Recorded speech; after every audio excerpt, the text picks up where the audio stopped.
Enjoy the convenience of 7 days a week banking and extended hours with Cube from First Arkansas Bank and Trust. Member FDIC.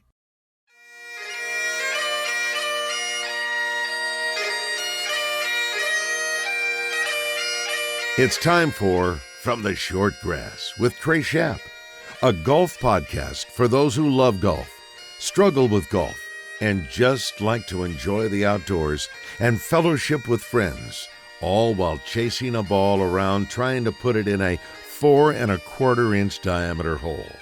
From the Short Grass is brought to you by Stevens Incorporated, an independent financial services firm with the freedom to focus on what matters most. Blackman Auctions. For over 80 years, better auctions have always been Blackman Auctions. Beechwood Pinnacle Hotels. We partner with you to deliver high-yield results by managing, developing, and investing in top-quality hospitality assets. And now, from the Short Grass, here is your host, Trey Schaap. Welcome to another edition of From the Short Grass. I am your host, Trey Schaap. The 104th PGA Championship has come to Tulsa, Oklahoma, and Southern Hills Country Club. Hosting this championship is nothing new for Southern Hills, as it is hosting its 5th PGA Championship, the most of any course. Southern Hills has also hosted 3 U.S. Open championships.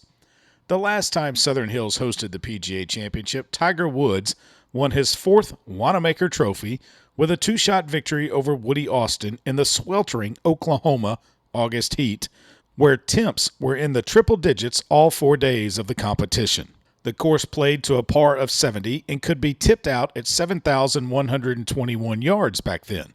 This year, it still plays to a par 70, but if the distance was maxed out, it would measure 7,556 yards, with both par 5s on the course tipping out at over 600 yards. The other PGA Championships held at Southern Hills were in 1994, won by Nick Price, 1982, won by Raymond Floyd, and 1990, won by Dave Stockton. Stockton took home $40,000 of the $200,000 purse that year. This year, the winner will take home as much as $2.16 million of the over $16 million purse. After the break, we will hear from some of the competitors in this year's PGA Championship at Southern Hills on a variety of topics. But before we get to the break, when you're on the road and need a place to stay overnight, I suggest going to bphotels.com and searching the outstanding hotels and properties that Beechwood Pinnacle Hotels has to offer. That's bphotels.com. We're back with more From the Short Grass after this. This is Thomas Blackman with Blackman Auctions. Me sponsoring a golf show is great irony. I've been a phenomenally bad golfer for 30 years. I don't know the difference between a penalty area and a bunker. I like it, but I'm really bad. You listen to this show and to Trey because he's a great golfer and knows the game backwards and forwards. I know auctions like Trey knows golf. I've been a professional auctioneer for 30 years. I know auctions. Trey knows golf. Listen to the correct expert. Call me to learn about auctions, not Trey. Since 1938, better auctions are Blackman Auctions. With all the decisions you need to make about what to do in El Dorado, finding a place to stay is an easy one. The Haywood is uniquely positioned to make your stay one to treasure. Located in the historic Union Square district of El Dorado, the Haywood offers luxurious accommodations that feature contemporary, colorful rooms with high-quality bedding, comfortable baths with walk-in showers, and a spacious workspace with stylish plantation shutters that are unique additions to the stunning decor in a non-smoking environment. Make the Haywood your home away from home the next time you visit El Dorado. Strength is measured not by the number of accounts. Strength is placing value on relationships. It's having the vision and the guts to invest in growth. It's the commitment to responsibly manage your money. At Stevens, we believe that our strengths build success, not only for us, but for our clients. Stevens, member NYSE, SIPC.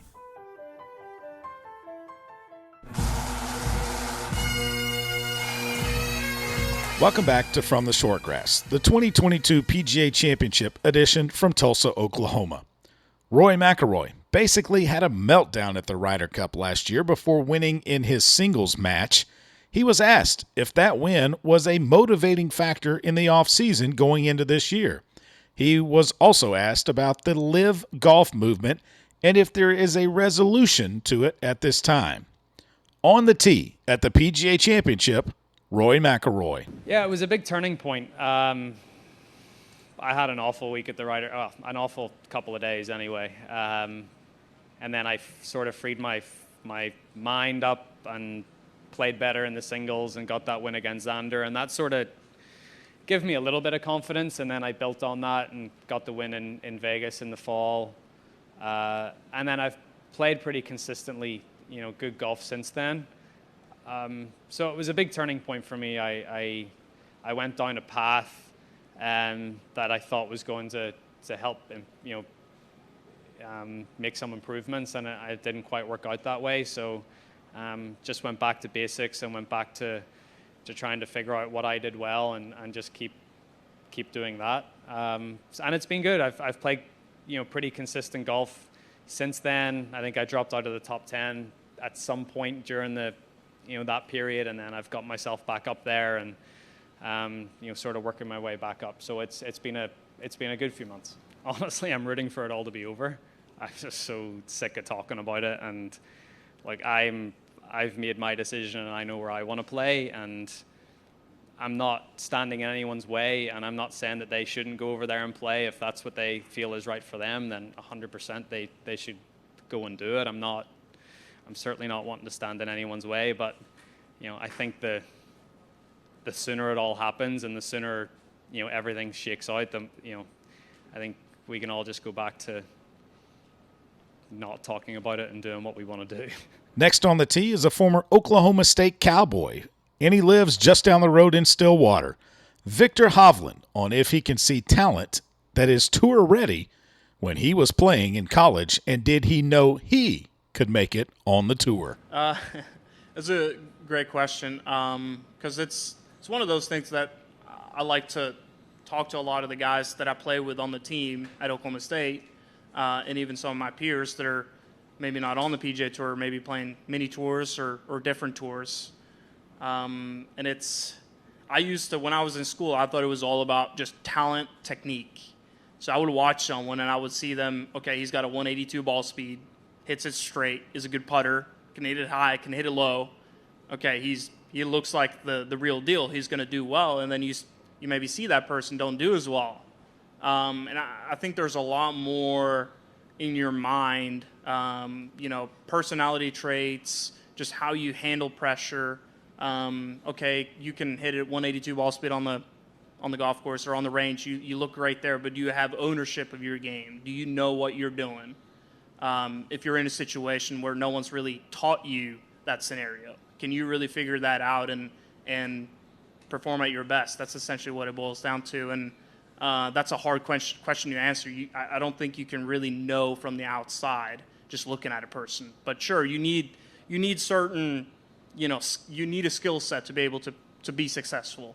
But I think there's there's an X factor, if you will, in your mind and kind of how you handle things. I just never really felt like I was that good. In college, I was just like, okay, I don't hit it that far. I'm a streaky putter. My short game's average, but I hit it really straight and hit kind of a low cut, and I knew where it went, and I could shoot pretty good scores, but I was looking at other guys. So I'm like, oh, can't really do that. Can't really do that. Oh, that was a 6 shot. I don't think I've hit that before, but I've always just focused on getting better. And, whereas other guys, maybe they think they have all the tools and maybe psych themselves out or they become complacent. I'm always just trying to get better, and then the better you get, you start to believe things a little bit more. But I would say when I won the USA Amateur, it kind of became, I started believing in myself a little bit more, and I had a great junior year in college before I turned pro. And then it was always this sense, like in college, okay, I'm beating a lot of college kids, but the PGA Tour players, they're the next level. They do everything perfect, but then I started realizing they actually don't do it perfect, but they're still pretty good, but they just manage it really well, and that's kind of the most important thing. Speaking of the Oklahoma State Cowboys, Ricky Fowler talks about why he celebrates with friends when they win out on the PGA Tour. Out here, it's an individual sport. I mean, we all have our teams, and so it's not fully individual, but as far as you're the only one hitting the ball and making putts. But when it's all said and done, I mean, there's been plenty of times where, I've finished and, sign my card, that's all I can do, and a friend wins, and it's cool to see and celebrate that together. And at the same time, it's been awesome to have friends be there for me. That's kind of going back to the competing with your friends and buddies. To me, there's no better feeling than when you've beaten your buddies and you kind of have the bragging rights. And then you accept that when your buddies beat you, and you're like, all right, you got me this week, and let's go battle it out next week. Next on the tee, Patrick Cantlay on his up and down results in majors. Maybe not enough reps. I think, they're only 4 times a year. And so, I haven't had, too many chances in the grand scheme of things. And I think you just, sometimes it comes in bunches. I wouldn't be surprised if I played a bunch of major championships really well coming up. So similar to the long answer I gave at the Ryder Cup, I think when you have a small sample size, it's really tough to judge critically, but, give me a little time. I don't know what the media coverage was like before. I know Phil, obviously, that was the narrative with him for a long time, and then he knocked off a bunch in his 30s. I think that's just kind of the way that, people talk. I think it almost seems like no matter who it is, it's always something about that. It's, Rory hasn't won a major in a number of years, or Jordan has cooled off since he won 3 in a row, and, stuff like that. So I think with everybody, there's different narratives, and they always try and pick out where you think this person should have performed a little better. Rarely do you hear the opposite. Maybe the only person you hear the opposite about is Scotty Scheffler right now. It's time to take another break, but when we come back, you will hear from John Rahm, the 2022 Masters champion Scotty Scheffler, and Tiger Woods. Since 1938, better auctions have always been Blackman Auctions. Find them on the web at blackmanauctions.com. We're back after this with more from Tulsa, Oklahoma, and a special edition of From the Shortgrass at the PGA Championship. At Stevens, our philosophy is to invest every dollar as if it were our own, to seize opportunity, to anticipate rather than react, to deliver constant focus in an ever-changing world, and to pursue the objectives of our clients in order to help them reach their financial goals. A proven history of helping companies and individuals. Stevens, member NYSE SIPC. With all the decisions you need to make about what to do in El Dorado, finding a place to stay is an easy one. The Haywood is uniquely positioned to make your stay one to treasure. Located in the historic Union Square district of El Dorado, the Haywood offers luxurious accommodations that feature contemporary, colorful rooms with high-quality bedding, comfortable baths with walk-in showers, and a spacious workspace with stylish plantation shutters that are unique additions to the stunning decor in a non-smoking environment. Make the Haywood your home away from home the next time you visit El Dorado. This is Thomas Blackman with Blackman Auctions. Me sponsoring a golf show is great irony. I've been a phenomenally bad golfer for 30 years. I don't know the difference between a penalty area and a bunker. I like it, but I'm really bad. You listen to this show and to Trey because he's a great golfer and knows the game backwards and forwards. I know auctions like Trey knows golf. I've been a professional auctioneer for 30 years. I know auctions. Trey knows golf. Listen to the correct expert. Call me to learn about auctions, not Trey. Since 1938, better auctions are Blackman Auctions.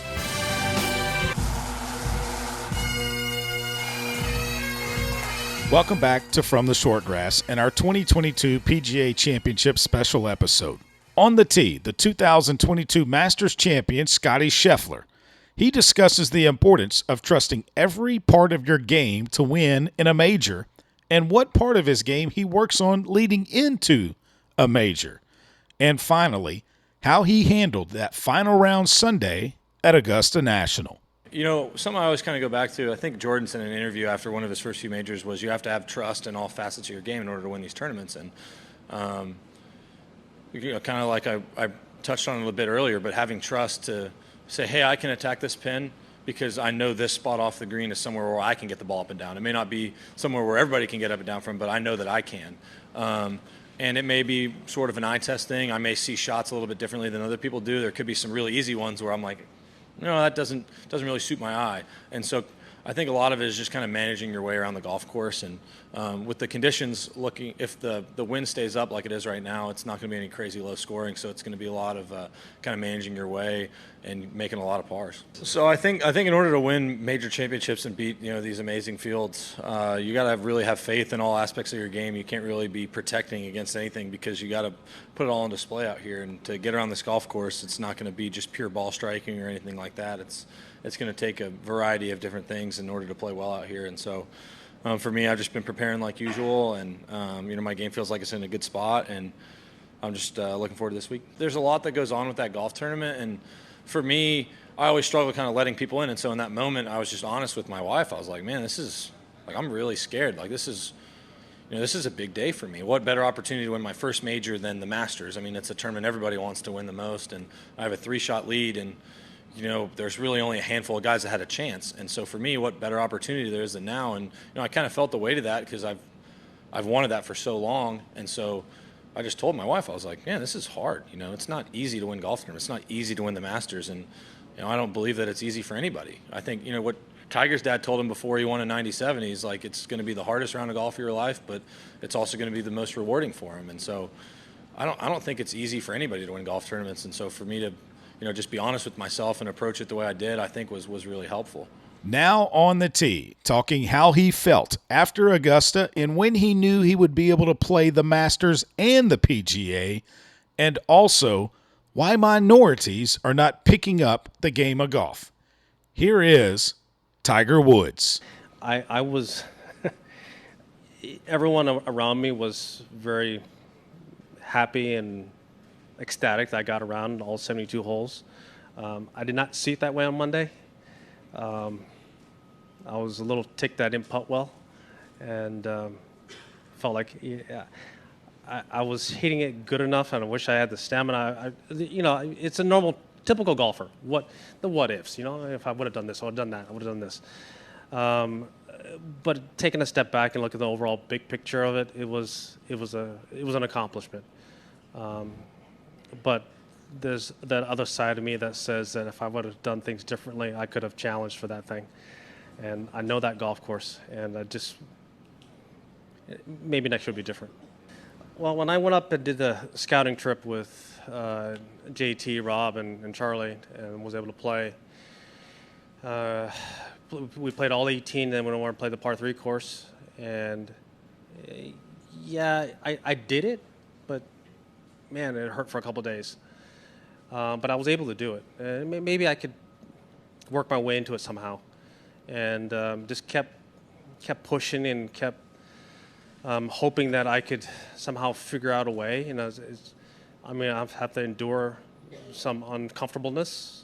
But it was, even that week as I played practice rounds, I was still trying to figure out, can I do this over 72 holes? And I was able to do it. Unfortunately, I just didn't have the endurance or the stamina, and I wish I would have putted better so I would have given myself a chance. But I just think that I've put in a lot of hard work with my team, and I believe in them and what they have been able to get me to do.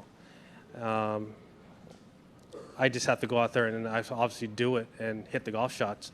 Now, I've had to alter my golf swing a little bit here and there, and practice sessions and work on things, and I've had to do a lot of it shadow swinging in front of mirrors because I'm just not able to handle impact. But I've gotten better and stronger since then, and we'll continue to improve. Well, if you look at, if you want to go the club pro route, that's one story. If you want to go minority access or not access, introduction to the game of golf, I think that has changed quite a bit. And the reason why I've said this my entire career is that it's the advent of the golf cart. The summers and used to be the caddies were predominantly non-white, and they were introduced to the game through caddy programs around the country, and that doesn't happen anymore. There are clubs that have caddies, but there aren't as many anymore with the advent of the golf cart. So other sports are now starting to get these athletes, and the introduction to golf is not happening at a youthful age, and the costs of just the not just the introduction, but just the maintenance and trying to participate in the game of golf. Like I said this at the Hall of Fame, is that, you know, my parents had to take out a second mortgage, you know, for me just to be able to compete at a junior golf level. And so that it's tough. It's tough on families that don't have the funds to do it. But yes, access is a tough thing, and the USGA has done an amazing job. The Tour's trying to do a great job, and there are other organizations that are trying to do amazing stuff, trying to get more minority youth involved in the game and introduced. But how do you sustain that? That's the hard part, is how do you keep them in there for years at a time? And then you look at the pyramid effect. So as the more you go up, the harder the competition and the more kids are going to be dropped. Before we get into our weekly rules segment here on From the Short Grass, I need to thank our sponsors for allowing us to do what we do. It's been a great year one, and we're looking for better things in year two. Blackman Auctions, they've been with us since day one. Thomas Blackman, he saw the vision I had for this, and he's been with us since day one. BlackmanAuctions.com. Since 1938, better auctions have always been Blackman Auctions. Matthew Allen, Blair Allen, BPHotels.com. That's Beechwood Pinnacle Hotels. They are the best when it comes to managing hotel properties anywhere across the state and across the South. And I want to thank Stevens Inc. Without their support, a lot of From the Short Grass would not be possible. So thank you to our sponsors. Thank you to our listeners. It's now time for our rules segment with PGA Master Professional Adam Carney. And ironically, back in 2007, Adam Carney was a rules official at the PGA Championship here at Southern Hills in Tulsa, Oklahoma. If you will remember back to an earlier episode of From the Short Grass, Adam described a ruling he had to make with Vijay Singh about an immovable obstruction, the crosswalk sign. Vijay thought that it wasn't movable. Adam said, yes, it is movable. So Adam started rocking it back and forth, and eventually it came loose, and he pulled it out of the ground, and Vijay had to hit a shot. Vijay wanted relief. Adam, the rules official, comes in, says, no, Vijay, I'm not going to give you relief. Here, this is movable. So they moved it. Vijay had to go on and play the hole. On the tee, our PGA Master Professional with an emphasis on the rules of golf, Adam Carney. Adam, let's say we're off the green and we're about to chip, and we hit the ball, and as our club is coming up, it hits the ball again. So basically a double hit. In the past, you'd be penalized for that. Correct. What is the ruling now? So, yeah, in the past, the stroke would have counted, and then you would have had a one-stroke penalty for striking a moving ball. Now that has changed to the point where, because of the continuation of the stroke, let's say you kind of chili chunk one a little bit, and the club's moving faster than the ball, and you clip it again, then that's no longer a penalty because it was an unintentional result of the stroke. So they've done away with the additional one-stroke penalty for striking that ball moving in that situation. Have you ever seen one where a guy hit it twice and it actually ended up going in the hole? I've never seen that one. Saw a guy hit it twice in Scotland, out of a bunker. Shot straight up in the air, landed right in my right hand. I tucked it in my pocket, and he looked for 5 minutes for that golf ball. No way. And I finally said, oh, wait, here it is. It's in my pocket. So, yeah, he had no idea where it went. And how much was on that hole, or how much were y'all playing for? He was out of the hole. It was about his eighth Guinness try. Or something? Yeah, it was at Muirfield, and he was in a deep greenside bunker. But, yeah, that was one of the better ones. But, yeah, you can, there's lots of occasions where you might strike a moving ball. I mean, that's one example, right? So right. Another example that we used to have is, a player addresses his golf ball, makes a swing, and as on his downswing, the ball moves just slightly. He doesn't discontinue his swing, and he hits the golf shot. Well, prior to the rules change, he was going to get a one-stroke penalty for striking a moving ball. Now we have to determine if the player caused that ball to move. Right. And if he didn't, there's not going to be a penalty. If he did, then there would be a penalty. So it can get a little dicey on determining whether or not he caused that ball to move. Sure. I think probably 9 times out of 10 he didn't. His gravity takes over, but it's a situation where, previously, you got a ball that's maybe it's in the rough and it's kind of sitting up in the rough a little bit, and you don't even ground your club. I mean, you just because you don't want that ball to move. You don't want the ball to move. You can tell it's kind of sitting up a little bit, and you make your golf swing, and on the way down, the ball drops down maybe an inch further into the rough. The ball moves while you're making a stroke. You didn't cause it to move. Gravity just took over. Mm-hmm. And he goes ahead and makes a swing. He's going to be penalized for that. And, again, just kind of the softer, gentler nature of the rules of golf, it didn't seem right to penalize a player for gravity. Let me ask you this one. You probably wouldn't see this on one of the tours or even at maybe the high amateur events, but maybe a local event where you've got 2 players hitting from either side of the fairway and one doesn't know that the other one is hitting. They both hit at the same time, and their balls actually hit in the air or on the green. Yeah, so that's a different rule. That's a ball in motion that's deflected or stopped. So that situation's a little different than playing a moving golf ball. And the ruling's a little bit different. So, again, form of play is going to dictate here. Is it match play? Is it stroke play? Sure.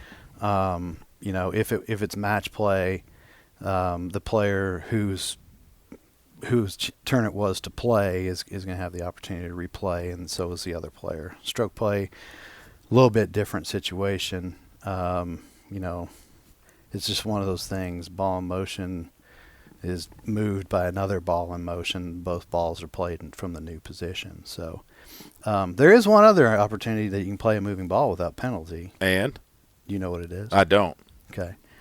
In the water. That's right. Very yes. good. So if your ball is in the water and like it's moving, in a stream and it's moving, you can play it. It's slowly moving down a stream, you can play it. Ben Crenshaw famously did that one time. However, you cannot wait for that ball. So let's say you're playing a par 5 and it's your tee shot.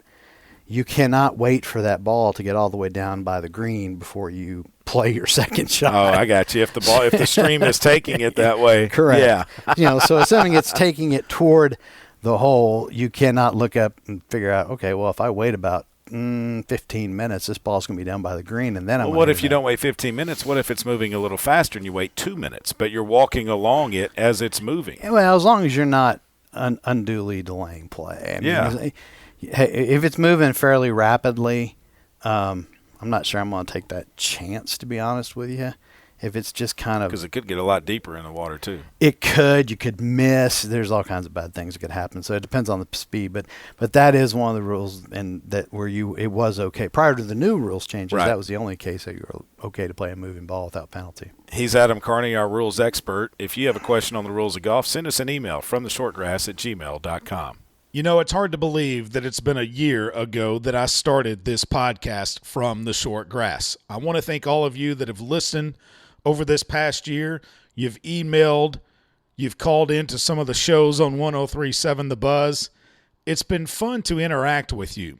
We're not going anywhere. We're going to keep improving this podcast and making it better. We are lining up guests day in and day out. We're going to talk about some of the good golf courses that you can play. We will bring people on from those courses to talk about how you can get on to those courses. We're going to talk about those that love the game of golf. And it might just be an everyday average player from time to time that joins us on From the Short Grass. We have a lot in store in year 2 of From the Short Grass. I leave you with this. I hope you're able to get out and play. Yes, it's going to start getting warm, but that's when the game gets good. It's better to be warm than have to put on so many layers that you can't play because of the cold. But I remind you, when you find a ball mark on the green, fix it and a couple of more. I hope you have a next wonderful round of golf the next time you're on the course, and I hope to see you from the short grass. You've been listening to From the Short Grass, a weekly podcast dedicated to the game of golf. This has been a presentation of the Buzz Radio Network.